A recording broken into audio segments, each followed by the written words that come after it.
Here we have a rainbow either emanating or culminating at the White House. And I know that rainbows are symbols of hope. And I guess that's the point they're making by, converging a rainbow in the White House. But rainbows never existed from the beginning. They did not always exist.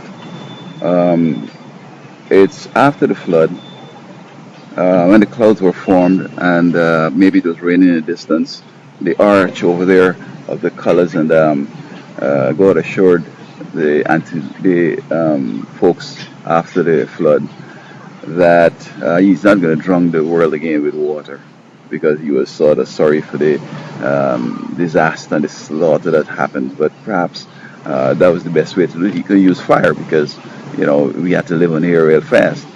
Okay. And so when I was a child, I always used to be fascinated by rainbows.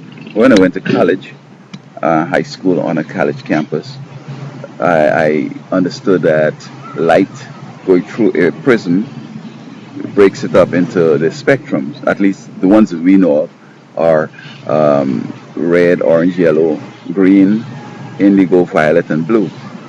Now, if you put another prism again, then you get it coming back out as pure light.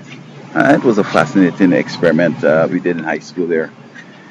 So that um, the principle that light could be reflected through a prism or or creating a rainbow could have happened only at that point.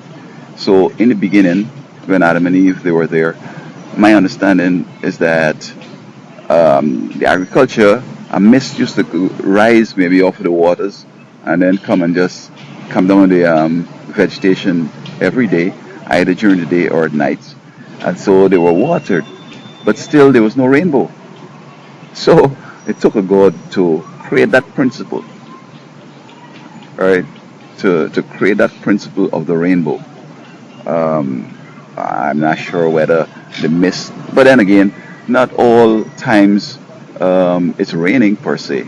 Just above the clouds, it mightn't be raining, but yet you see the rainbow. I guess there's enough mist out there, and the light is being broken up through this prism of whatever water vapors out there, and so on. So I think it seems to me that rainbows just exist probably after the flood, and they never existed before. So our great Jesus, who makes principles, because you see, we know two and two equal to four, but could God? I mean, can He make a different principle that two and two would equal six? I mean, what I'm trying to say though is that there are things that aren't yet that He could create in the future to meet our future needs. Um, Cracking the petroleum, I mean, it never existed way back then. Um, Making what is something as modern, fiberglass, and other things that we have today never existed way back then because there was no need for them. And so the good God looks after us, and not only that He would create a rainbow to give us hope, but He also does things like computers and various other communications, Wi-Fi, and so on. But lastly, when God said that He has every act that is done in this earth on a book, I mean, folks were kind of wondering, like, that must be a real big book. But here we have compact discs that could hold a whole library, just a small disc. Now, can you imagine the God in heaven? He must have a smaller one, maybe one like a pinhead that can record all the events from the beginning to the end.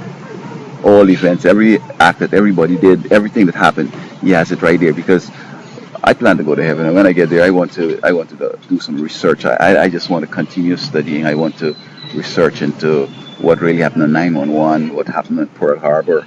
I want truth, man. I want to know who assassinated Kennedy.